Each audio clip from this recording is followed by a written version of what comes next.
Como lo señalé, y creo que eso desde la interpelación, la entrevista es la misma respuesta.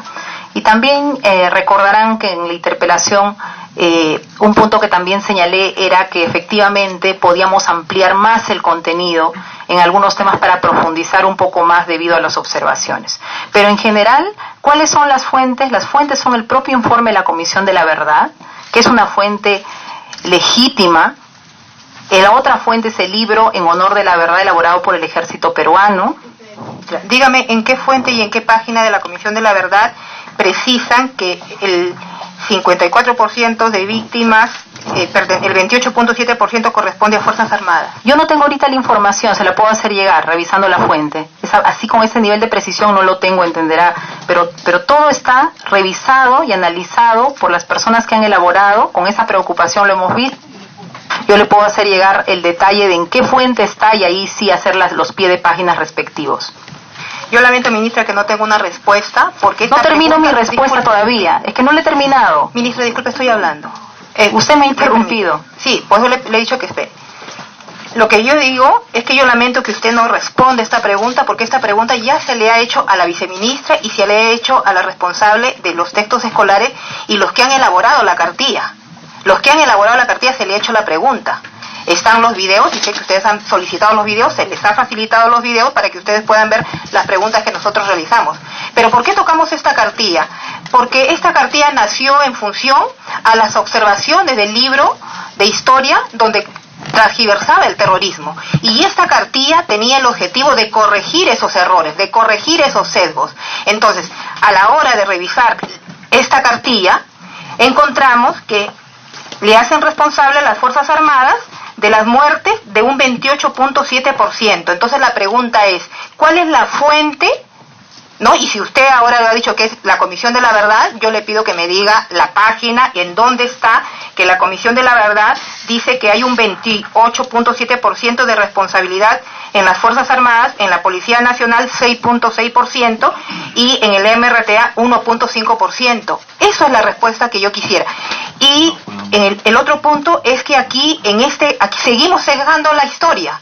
Seguimos distorsionando la historia, porque acá se dice que se le imputa, aunque se le imputa una ejecución extrajudicial en la operación Chavín de Guarda. Entonces, ¿dónde está la fuente confiable? Y aquí no es como usted dice en su declaración, que le guste a uno o a otro. Acá no se trata que le guste a usted o a mí o a los congresistas. Aquí lo que se trata es que nosotros tengamos fuentes fidedignas y que no pongamos cualquier posición de cualquier persona con una ideología diferenciada. Entonces es por eso mi pregunta, si tiene la fuente para responder esto. Bueno, a ver, ustedes ya que tienen la cartilla y han podido ver la bibliografía y es amplia y es extensa. Efectivamente yo no tengo ahorita la información de cuál es la referencia exacta, pero todo dato está en base a una fuente y a una bibliografía. Y respecto a usted me ha señalado respecto a la sentencia, y eso está todavía en proceso incluso. La Corte Interamericana de Derechos Humanos ha tenido una sentencia, se ha apelado y hay un proceso en curso y todo se lo podemos explicar con detalle, pero cada una de las cosas las hemos revisado y de repente la viceministra con más detalle va a poder precisarle las fuentes, pero todo, y lo que yo le puedo decir es que el texto está hecho en base a información. De hecho no podemos en una cartilla tan corta profundizar todo lo que se quisiera, pero en el caso de los datos están sustentados y cada una de las cosas las podemos demostrar. Así es que yo le pido por favor que, y esto para que quede también en la grabación, yo le voy a hacer llegar el detalle de cuál es la fuente de esta información que usted precisa en este momento. Ministra, en relación a lo que usted dice que todavía está en proceso en la Comisión Interamericana, la Comisión Interamericana del 2015 ha precisado que no ha habido ejecución extrajudicial. Eso es lo que ha precisado la Comisión Interamericana. Y aquí dice que sí ha habido ejecución extrajudicial. Y mientras que no haya una sentencia diferente, tenemos que respetar lo que está. Y esta cartilla no está respetando. Disculpe, el apelar no significa que le dé la razón.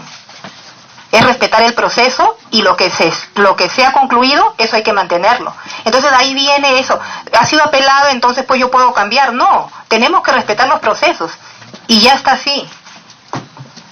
En todo caso es un caso no cerrado, señora congresista, es un caso no cerrado y hay que hacer mayor precisión seguramente, pero no es un caso, como usted lo plantea, que ya está determinado y no debimos haberlo colocado.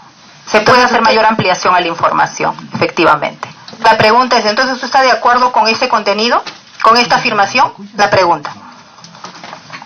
El contenido tiene una fuente y una base, ¿ya? Y que efectivamente que esté puesto así le genere a usted no una comprensión y se puede entender de otra manera, seguramente merita, ¿no? Para una mejor comprensión pueda tener un mayor detalle, ¿no? Que eso sí creo que, porque si tenemos dos formas de entender una misma expresión, seguramente necesitamos profundizar y seguramente se hará, pero es un caso que efectivamente no está cerrado, todavía está en apelación. Ministra, le estoy preguntando, yo no le estoy preguntando mi parecer, yo le estoy preguntando si usted está de acuerdo con este contenido. La pregunta es sí o no, simplemente es eso. Con la cartilla estoy de acuerdo con el contenido.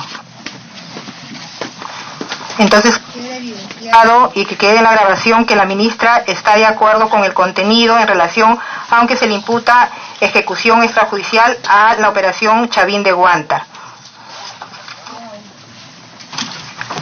Congresista, presidente de la comisión, usted me preguntaba sobre toda la cartilla y efectivamente parte de la cartilla es este contenido y yo de verdad sí quisiera que se avalore el conjunto de la cartilla y del contenido.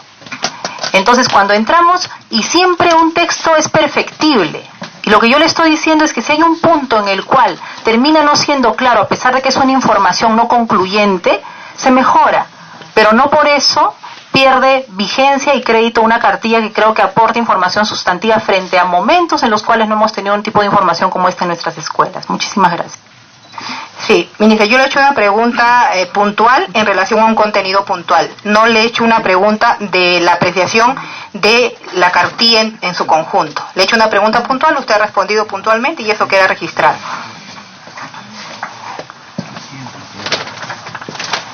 Siguiente pregunta. Para darle la bienvenida al congresista Guillermo Martorell, al congresista Clemente Flores, la congresista Rosa Bartra y la congresista Tamara Arimbol. Agradecerle por su participación. Siguiente pregunta. Detalle las acciones de revisión y mejoramiento de los contenidos en materiales educativos, textos escolares observados para evitar los errores de edición y reimpresión en la dotación del 2020. Para que responda. A ver, en la dotación del 2020, como he señalado, tenemos la comisión que está dándose el trabajo, la verdad, sesionando todas las semanas de revisar texto a texto y viendo y tomando decisiones ahí sobre precisando contenidos. Y lo otro que estamos trabajando es todo el tema de la reorganización. En el caso del Ministerio de Educación, muchas direcciones, el proceso de elaboración está distribuido en varias direcciones, entonces eso hace complejo el tema de la supervisión y del control de calidad. Y ahí es donde estamos enfatizando, ¿no? El poder especializar más un área, una línea, porque en el caso de la unidad ejecutora que se llama materiales, generalmente se cree que ahí se hacen los materiales. En realidad esa unidad ejecutora está a cargo solamente de la distribución, de la impresión y de la distribución, pero la elaboración descansa en las áreas de línea. Y ahí hay muchas direcciones inmersas en hacer materiales y ahí estamos trabajando en la especialización y para eso tenemos que plantear un proceso de reestructuración. Estamos replanteando para el 2020 y viendo con qué podemos llegar, porque el proceso de elaboración no ocurre en 4 meses, no ocurre en 6 meses. Un proceso serio de elaboración es un proceso por lo menos de 2 años, en general todo el proceso. Entonces, ahí estamos revisando con qué materiales vamos a llegar. De hecho, ya está asegurado, porque uno trabaja para los materiales con mucho tiempo, está asegurado todo lo que son cuadernos de trabajo. Y en estos momentos nos encontramos evaluando el tema de los textos, ¿no? La forma como se va a hacer la adquisición de los mismos. Ok, siguiente pregunta. Sabemos que usted está ligada al sector educación desde 2011 hasta la fecha y producto de la investigación que esta comisión ha ido desarrollando se ha podido evidenciar en algunos casos a confesión de parte de las graves falencias que acusa la elaboración, control de calidad y distribución de los textos escolares, pese a contar con elevados presupuestos para dicha función. La siguiente pregunta: ¿cuál es el diagnóstico que se ha realizado en relación a las falencias en la gestión de materiales educativos? ¿En qué radica principalmente estas falencias? Siguiente pregunta: ¿qué instrumentos de fiscalización tiene para monitorear la política del currículum con uno de los instrumentos que la operativiza, como son los textos escolares? ¿Cuál es la coordinación con la viceministra de Gestión Pedagógica? A la luz de los hechos, ¿ha evaluado perfeccionar o reestructurar este proceso? Y la siguiente pregunta: ¿cuál es el aporte de la Unidad Ejecutora 120 en el logro de los objetivos de las políticas públicas del Ministerio? ¿Y en qué aporta la Unidad Ejecutora en la mejora de la calidad del servicio educativo? Para que responda. A ver, son varias preguntas. Una era sobre el diagnóstico y... A ver, sí. A ver, son varias preguntas. A ver, sobre el diagnóstico, ahí señalar que lo que vamos encontrando también con el análisis con esta comisión es principalmente en la especialización. Muchas direcciones, la dirección de primaria tiene un pequeño equipo, la dirección de inicial, la dirección de secundaria, la dirección de educación bilingüe, la dirección de educación especial, todas las direcciones de área pedagógica tienen un equipo pequeño para hacer materiales. Entonces eso genera que cada uno también tenga criterios y no se estandarice. Entonces lo que estamos viendo es, por un lado, reestructurar, tener un área especializada y trabajar manejando los tiempos. Y los tiempos de elaboración de materiales no se pueden dar, por ejemplo, no teníamos el currículum todavía al 100% por las observaciones que tenía. Eso generó una demora y generó que luego, cuando ya saliera, todos comenzaran a querer sacar el texto en tiempos cortos. Eso no se puede hacer. De repente otros procesos uno pueda manejarlo y agilizar, pero en el caso de los textos el tiempo sí juega un elemento importante, porque tiene que ver con el control de calidad. Eso es lo que estamos viendo en términos de diagnóstico y un nivel de especialización. ¿Eso qué quiere decir? ¿Qué quiere decir? Que quien hace textos no está haciendo pues otras actividades como capacitación, asistencia técnica y combinándolo con otras actividades. Y por eso también se está evaluando si se mantiene la elaboración de textos in-house o en realidad, y esa es una decisión que ya hacia las primeras semanas de julio lo vamos a tener, o se compra un texto hecho. Esa es una posibilidad que también estamos evaluando, que no necesariamente el Ministerio de Educación tenga que hacer los textos, sino que se compre un texto elaborado. Le damos la bienvenida a la congresista Lisbeth Robles. ¿Tiene una interrupción? Sí, por favor, si los medios de prensa se ordenan y dejan de hacer bulla, por favor, para que continúe. Eso sobre el diagnóstico. ¿Qué instrumentos de fiscalización tiene una ministra para monitorear la política del currículum, los instrumentos? Ahí hay varios, no solo instrumentos, sino mecanismos. Y yo creo que uno primero es que nosotros tenemos una reunión de alta dirección todas las semanas. Yo todos los lunes me reúno con la alta dirección y sobre un plan de trabajo hacemos un seguimiento constante a cada una de nuestras principales actividades e hitos asociados a la relación con las regiones, a la dotación del servicio y en general a otros aspectos. Y en la Secretaría de Planificación Estratégica hay un sistema de seguimiento a todos nuestros indicadores que están alineados con el seguimiento que también se hace desde PCM a los diferentes indicadores de gestión y a los compromisos que tenemos como gobierno. Entonces tenemos por un lado los espacios de seguimiento, de monitoreo a nivel de alta dirección, es decir, ministra, viceministros, secretaria general, secretario de Planificación Estratégica, con quienes coordinamos semanalmente y en realidad todos los días en la medida de la urgencia estamos, pero semanalmente está institucionalizado un espacio y el sistema de seguimiento que manejamos, y a su vez dentro de la estructura del ministerio pues están los viceministerios y sus direcciones que mantienen también una relación de coordinación, de supervisión a las metas programadas, ¿no? Y creo que lo otro que también tenemos es un seguimiento al tema presupuestal muy intenso para poder asegurar la ejecución y la calidad en el gasto. Y luego sobre los aportes de la Unidad Ejecutora 120, cuando se creó esta Unidad Ejecutora 120 se creó porque antes en las áreas de línea en las direcciones de inicial, de primaria y secundaria, no solo se elaboraba el material, sino que se veía toda la cadena. Entonces tenías a este equipo no solamente haciendo, sino pensando la edición, la impresión, la distribución. Se tomó la decisión de sacar todo el proceso logístico y enviarlo a la ejecutora 120. Y esta ejecutora lo que se encarga es un aparato logístico, la ejecutora. Lo que se encarga es que los materiales lleguen a tiempo. No tiene como función hacer material educativo. El material educativo está en las áreas pedagógicas, en el área de línea, y es ahí donde vamos a entrar intensamente en la reestructuración. Y de hecho veremos también si el aparato logístico requiere algunas mejoras, pero lo que sí hay que señalar es que los textos están llegando, estos textos llegaron en febrero, por ejemplo los que estamos viendo, y en general, si uno ve históricamente el periodo en el que han ido llegando los textos a las escuelas, se ha ido mejorando en términos de la llegada. O sea, en los años 2008, 2009, los textos llegaban en noviembre, en septiembre, y hemos ido poco a poco mejorando, y creo que eso es algo que también hay que valorar. Así que creo que sí tiene un sentido el haber separado el aparato logístico de la línea de elaboración. Le damos la palabra al comisionado Juan Carlos González.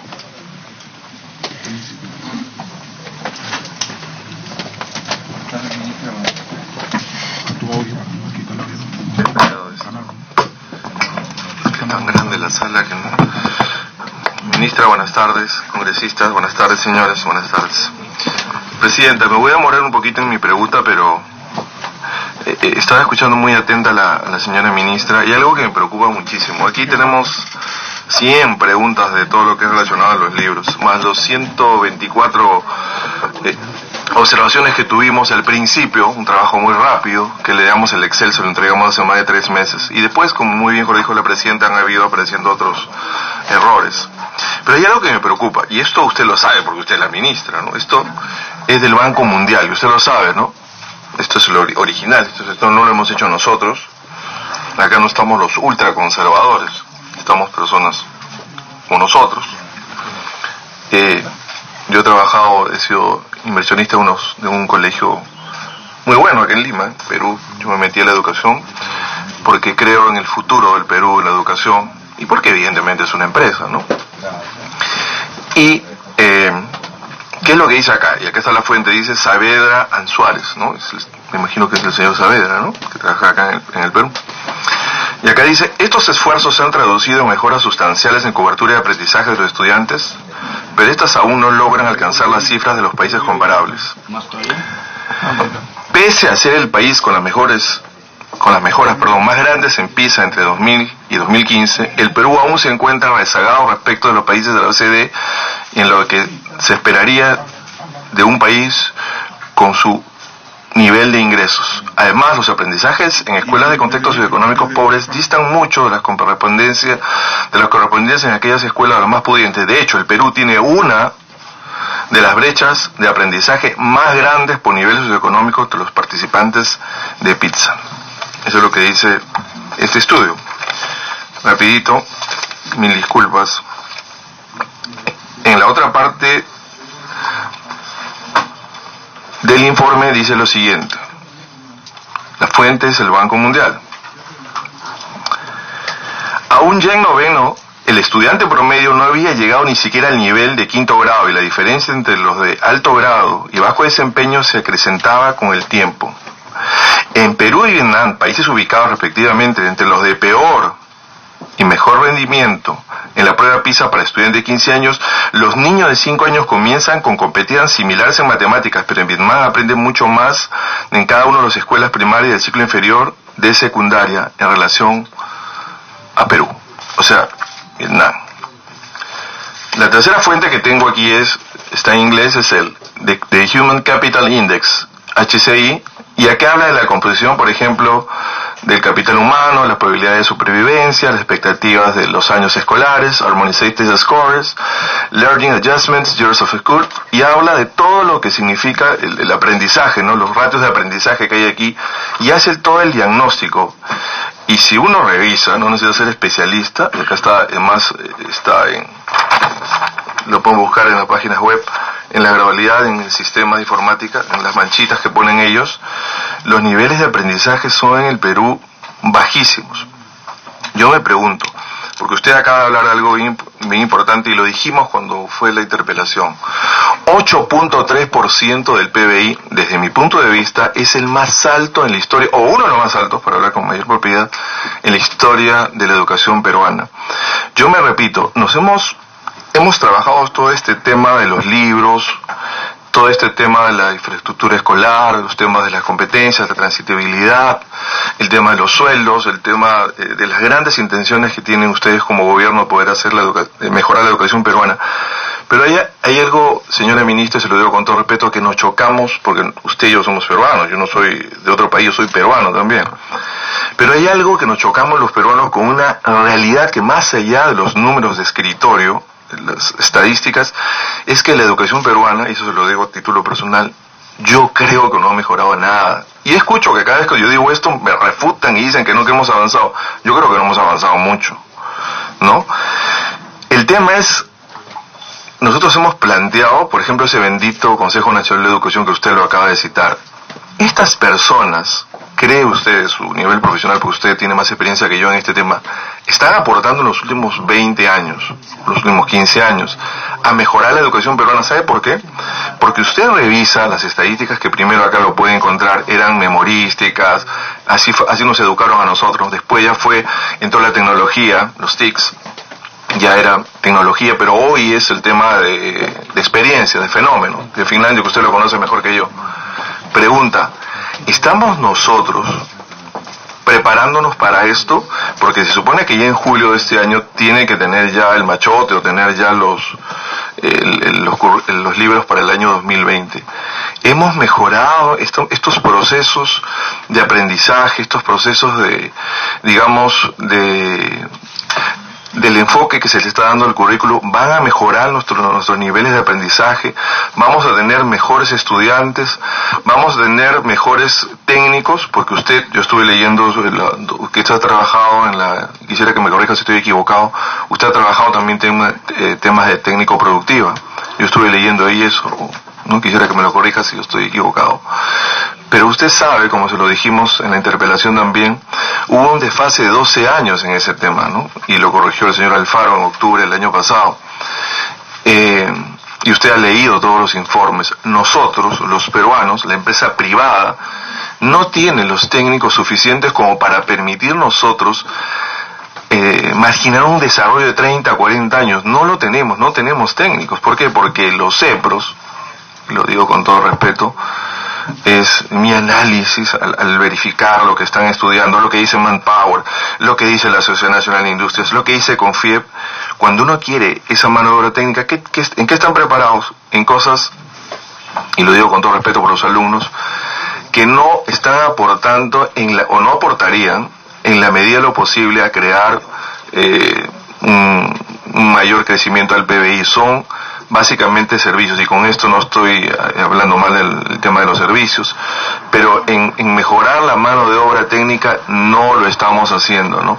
Entonces yo quiero terminar, presidente, y discúlpeme que he hecho todo este tiempo, preguntándole, señora ministra, en estas 8 mesas creo que he escuchado que han tenido, han hablado de estos temas, porque no se trata solamente de cambiar los textos, sino que creo que tenemos que darnos una realidad. No solamente basta corregir, hacer ciertos cambios, sino creo yo que la educación peruana, tal como está planteada, necesita una reestructuración total, porque como vamos, yo creo que no vamos a llegar a un buen puerto.